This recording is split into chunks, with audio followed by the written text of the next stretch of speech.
Joshua Garcia at Elise Hoson na aktuhang nagmomomol? Makoy din yon umano'y sumabog sa galit.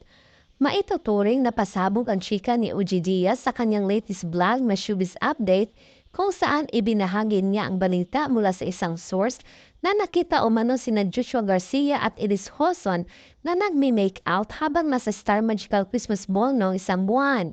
Gaano katotoo na doon sa ballroom ay nagmomol?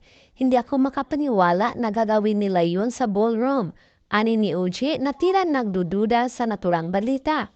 Dagdag pa niya, mukhang malabo raw ang nangyari iyon. Dahil kung may ganitong balak ang dalawa, mas pribadong lugar ang kanilang pupuntahan. Samantala, lumabas na at nakarating na rin ang isyong ito kay Makoy De Leon, ang partner ni Elise. Ayon kay Uji, nagalit daw si Makoy nang marinig ang balita. May bodyguard na raw ngayon si Joshua Garcia kahit saan magpunta kasi nga galit daw itong si Makoy, ani ni Uji. Napamura pa umano si Makoy at may nasabi pang napagbabanta dahil sa galit. Gayunpaman, nilinaw ni Uji na hindi pa kumpirmado ang nasabing insidente at umaasa siyang hindi ito totoo. Pinayuan din niya ang mga artista na maging maingat tuwing may mga okasyon lalo na kung umiinom.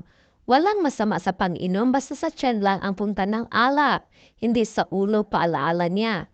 Hinimok pa niya ang mga artista na laging isipin ang epekto ng kanilang mga kilos sa kanilang karera. Dapat iniisip ninyo kung makakasira ba ito sa inyo? Yan ang bread and butter ninyo, dagdag pa ni OG.